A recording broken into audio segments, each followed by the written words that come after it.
क्या 1978 में जिस वक्त नरेंद्र मोदी जी ने डिग्री हासिल करी, क्या उस टाइम पर कंप्यूटराइज डिग्री थी? जो ये कंप्यूटराइज डिग्री सामने आ रही है, उस वक्त डिग्री हाथ से लिखी जाती थी। मैडम, आप जनता को पागल बना रहे हैं। इसीलिए मैं कहता हूँ ये डिग्री झूठी है और मैं ऐसी झूठी डिग्री को फाड़ता हूँ। इलेक्शन कमीशन को क्या ये नहीं दिखता जब देश का प्रत्येक नागरिक इस बात को देख रहा है कि ये फॉन्ट 1992 का है और नरेंद्र मोदी जी 1978 में एंटायर पॉलिटिकल साइंस करके आए हैं, तो कैसे डिग्री सिर्फ मोदी जी को दिखाती है कि मोदी जी कैसे मगरमच्छ पकड़ते हैं, कैसे मोर को दाना डालते हैं। आप कभी मोदी जी से ये नहीं पूछते कि मोदी जी आप जो देश बेच रहे हैं ये कोई आपके पिताजी को दहेज में देके चला गया? नरेंद्र मोदी जी की सदस्यता भी रद्द होनी चाहिए। इसके साथ साथ नरेंद्र मोदी जी के ऊपर 420 धोखाधड़ी का मुकदमे के साथ साथ इनको जेल की सजा भी होनी चाहिए। चाइना को लाल आंख दिखाने वाले प्रधानमंत्री नरेंद्र मोदी आज चुप बैठे हैं जब अरुणाचल प्रदेश के अंदर चाइना ने 11 जगहों के नाम बदल दिए, तो मोदी जी के मुख से, उनके मुंह से आवाज नहीं निकल रही है। नरेंद्र मोदी जी ने जब एंटायर पॉलिटिकल साइंस से एमए किया, उस वक्त पे जो डिग्री जो है वो हाथ से लिखी जाती थी, तो नरेंद्र मोदी जी की कंप्यूटराइज डिग्री आई कैसे? सबसे पहला सवाल ये खड़ा होता है। दूसरी बात ये कि नरेंद्र मोदी जी की डिग्री जिस फॉन्ट से लिखी हुई है, ये फॉन्ट नरेंद्र मोदी जी ने 1978 में एमए एंटायर पॉलिटिकल साइंस से एमए किया। ठीक है, ये जो फॉन्ट है मैं आपको बता दूं, ये फॉन्ट 1992 का है, जबकि ये अस्तित्व में 1992 में है और ये डिग्री नरेंद्र मोदी जी की 1978 की है। तो जो चीज 1978 में थी नहीं, उससे मोदी जी की डिग्री कैसे लिख गई? ये दूसरा सबसे बड़ा सवाल खड़ा होता है। तीसरी बात, एंटायर पॉलिटिकल साइंस नाम का कोई सब्जेक्ट है ही नहीं। ये बड़ी अद्भुत डिग्री है जिस डिग्री को पूरा देश देखना चाहता है। मैं तो कहता हूं कि नरेंद्र मोदी जी को इस डिग्री की एक लैमिनेशन कराकर, बड़े से पोस्टर लगाकर इसको नए पार्लियामेंट के अंदर इस डिग्री को लगाया जाना चाहिए। तीसरा सबसे बड़ा पॉइंट मैं आपको बता दूं जी, आप कैसे कह सकते हैं एंटायर पॉलिटिकल साइंस कोई कोर्स नहीं है? क्योंकि जहां यूनिवर्सिटी में, गुजरात यूनिवर्सिटी में कोर्स है, तो उसी यूनिवर्सिटी ने केजरीवाल जी पे जुर्माना लगाया 25,000 का। अब मैं आपको बता देता हूँ, जिसने केजरीवाल के ऊपर 25,000 का जुर्माना लगाया है, सबसे पहले वो इसको देख लें। ये जो फॉन्ट है ये 1992 का फॉन्ट है, ये मैं नहीं कहता हूं, आप इसको चेक कर सकते हैं। ये 1992 का फॉन्ट है, जबकि नरेंद्र मोदी जी ने 1978 में एंटायर पॉलिटिकल साइंस की डिग्री ली थी, जिसमें उन्होंने एमए किया है। ठीक है, मैं आपको बता दूं। तीसरी बात यह कि साल 2016 के अंदर जस्टिस AR देव और L नागेश्वर की बेंच ने एक ऐतिहासिक फैसला सुनाया था, जिसमें उन्होंने कहा था कि जनता का प्रतिनिधित्व करने वाले हर एक व्यक्ति को यह जानने का हक और अधिकार है कि उसका प्रतिनिधि कितना पढ़ा और लिखा है, और अगर वह उससे यह जानकारी छिपाता है या फिर उसे गलत जानकारी देता है तो उस व्यक्ति की जो सदस्यता है, उम्मीदवारी जो है, उसको रद्द किया जा सकता है। सुन लीजिए, अरे आप या तो आप ही बोल लीजिए, फिर मुझे ही बोलने दीजिए। आपको पता है कुछ? हमारे संविधान में लिखा है, हमारा प्रधानमंत्री कोई फिक्स नहीं है कि पढ़ा लिखा होना चाहिए या फिर अनपढ़ होना चाहिए। आप जो कह रहे हैं, मैं आपको ये जो कोर्ट का साल 2016 का फैसला सुना रहा हूँ, पहले आप इसको सुनेंगे, बीच में पहले कूद पड़ेंगी। आप ही सुना दीजिए जब आपको सब पता है तो।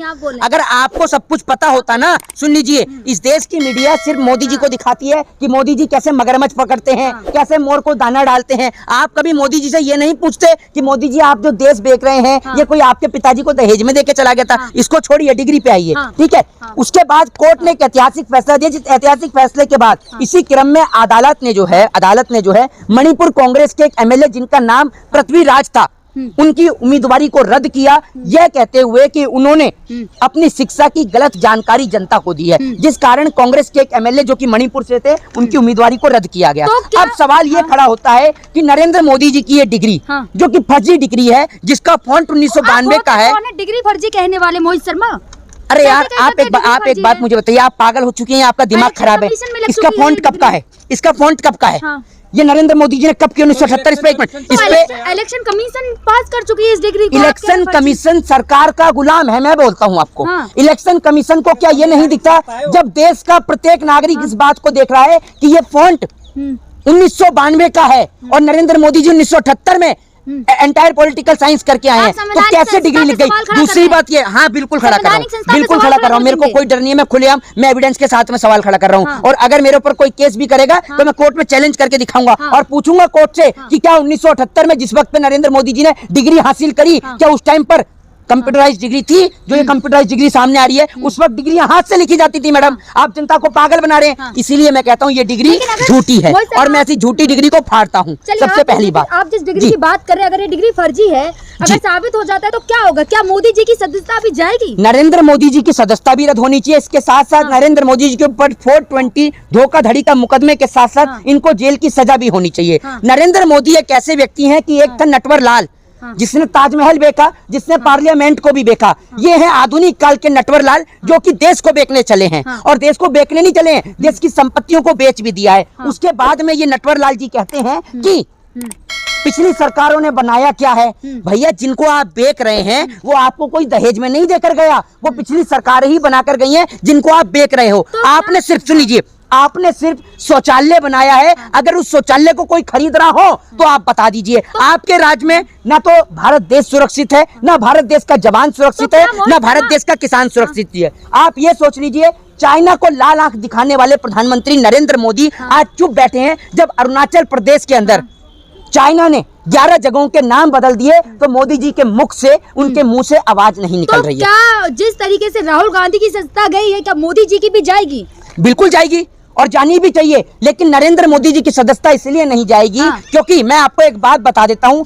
बाबा साहब भीमराव अंबेडकर ने एक बात कही है कि जब राजनीति के अंदर अच्छे लोग हिस्सा नहीं लेते तो बुरे लोग, अनपढ़ और जाहिल गवार लोग, मूर्ख लोग राजनीति का हिस्सा बनकर पढ़ी लिखी जनता को मूर्ख बनाने का काम करते हैं। और वही आज इस देश के अंदर हो रहा है। प्रधानमंत्री नरेंद्र मोदी जी वैज्ञानिकों को भी फेल कर देते हैं। जो व्यक्ति नाली से गैस निकाल रहा है तब देश में सिलेंडर का दाम 1100 के पार जा रहा है। एक बात आप मुझे बताइए, राहुल गांधी की सत्ता वापस आएगी जिस तरीके से वो आगे कोर्ट में जा रहे हैं? देखिए, मैं आपको बता दूं, राहुल गांधी ने सिर्फ ये सवाल किया कि नरेंद्र मोदी जी का रिश्ता और अडानी साहब का रिश्ता क्या कहलाता है। ठीक है, एक नाटक भी है कि ये रिश्ता क्या कहलाता है, तो हमने भी पूछ लिया कि मोदी और अडानी का रिश्ता क्या कहलाता है। लेकिन मोदी और अडानी का रिश्ता नरेंद्र मोदी नहीं, शर्मा शायद आपको पता ही नहीं है, आप इतना, अरे मुझे पता है, सुन लीजिए, मुझे पता है। राहुल गांधी का जो केस है वो इस बात को लेकर है कि कर्नाटक में उन्होंने मोदी समाज को लेकर जो बोला है। एक बात आप मुझे बताइए, ये मैं नहीं कहता हूँ, ये एक मैं आपको बता दूं, ये खबर है जो अमर उजाला में छपी थी, जिसमें साफ तौर पर लिखा है कि सबसे बड़े 10 रईसों की दौलत इतनी है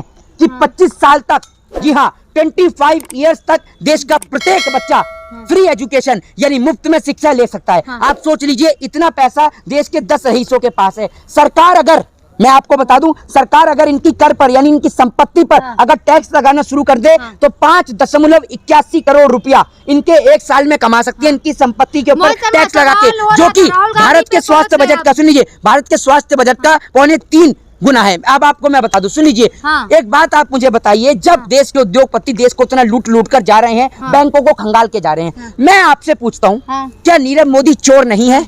ये बताइए आप मुझे, नीरव मोदी चोर नहीं है?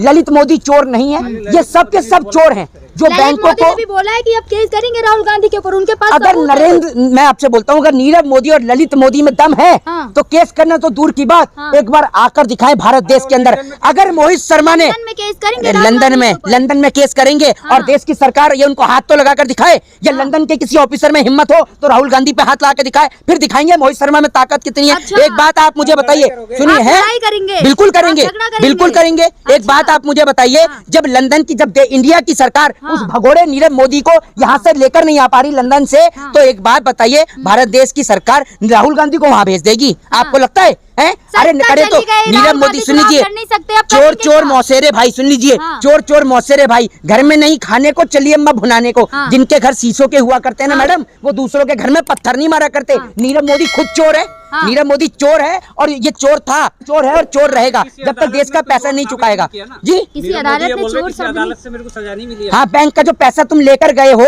एक बार फिर देश में क्यों नहीं आते? भगोड़े हो है? अगर तुम, अरे तो देश में तो आकर दिखाओ। अगर देश की जनता जूते मार मार के तुम्हारा सर गंजा ना कर देना तो बात रही, आकर तो दिखाओ देश में। इसलिए मैं आपसे कहता हूँ, कांग्रेस के खिलाफ बहुत सबूत है उनके पास। अरे तो आ जाए भाई देश में, आकर दिखाए ना सबूत। जय हिंद, जय भारत, वंदे।